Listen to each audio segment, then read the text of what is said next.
Welcome to the channel. Today we are going to do a quick meal prep and make 4 different multi-purpose dishes that you can easily make and freeze for later. You can make them at once or make them at different times and make extra and freeze them as you go.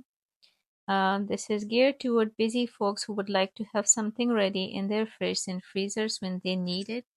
So our first recipe is chicken kebabs, for which I'm using boneless chicken breasts that I have grounded with the help of a food processor. To that I have added garlic, chopped coriander, salt, cumin seed powder, some coriander powder, black pepper, some garlic powder, salt or powder, some cayenne pepper, and few tablespoons of onion paste, and mixed everything very well until they are fully incorporated. Then I'm going to add few tablespoons of mayonnaise, which helps with the texture, and then making a sampler just to make sure that the spices are up to my liking. Now you can shape them however you like, but to save time I have spread the chicken on a tray, an oil tray, and then cut them into these long shaped kebabs and put them in the freezer for a few hours until they are fully frozen, so they can hold their shape before transferring them into an airtight container with the parchment paper in between.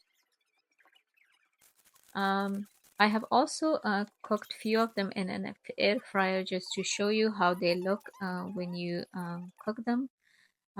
You can easily pair them with rice or eat them as is, but I'm making this quick roll up just to show you how easy it is to make a nice roll up that you can bring with you to work or give it to your kids. Our second recipe is Afghani Shami Kabob, for which I'm going to use boneless beef. To that I'm adding some onions, salt, piece of garlic, and some water, and cooking it in a pressure cooker up to 2 whistles, and then opening the pressure cooker and adding the peeled potatoes and cooking it for another vessel, and then removing the liquid or the beef broth, and then adding the solids in a food processor and grinding it into a fine paste. To that I'm going to add some garlic, um, some cilantro leaves, and 2 eggs for binding. Once the meat is fully grind, I'm going to add to it some breadcrumbs, salt, some black pepper, um, and some cumin seed powder, and giving it a quick toss, and then adding some chickpea flour. The chickpea flour is also for binding in texture, so you can add few tablespoons until you have this doughy texture, and then you can shape your kebabs. I have also made a sampler just to show you how they look and to make sure that they won't break when you put them in the oil. Then you can freeze all of them in the freezer for a few hours before storing them in an airtight container. In the same technique, you can use a container and separate them with the help of parchment paper. Our next recipe or recipes is Bolani Kado and Bolani Gandana. Bolani Kado, or the squash bolani. For that I'm using a butternut squash, which I have peeled and cut as shown. So once you have your squash ready, and then you can also prep your chives or gandana. You can use the or cut the ends that are a little harder to clean, and then give them a good wash because they hold a lot of sand or dirt. As for the squash, we are going to shred them with the help of a food processor into smaller pieces, and the chives also we are going to cut them in smaller pieces. As for the ingredients, I have really similar ingredients for both, with the exception of the green onions, which we only need for the squash filling.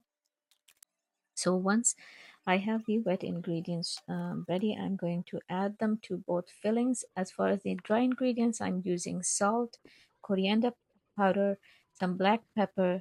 Uh, you can add some chili flakes or cayenne pepper, and a little bit of oil. In the onions, I am only adding it, as I said before, to the squash filling, and give them a good toss and leave them aside. Now we are going to work on the dough. As far as the dough, we are going to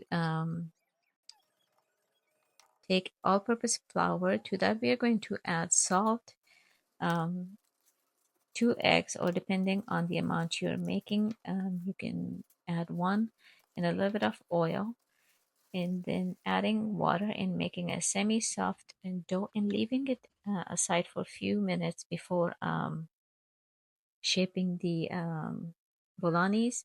As far as the shape, I'm going to make them into these half moon shapes, which is easier to store.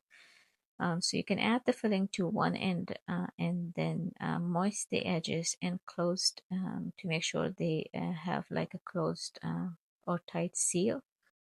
So you can freeze these bolognese just like this by placing parchment paper in between and putting them in an airtight container or a Ziploc, or you can shape them and cook them all at once, just like I have done, which is easier or a little time saving when you need them. You can just put them in the air fryer and they're ready to go, or in the microwave for a few seconds.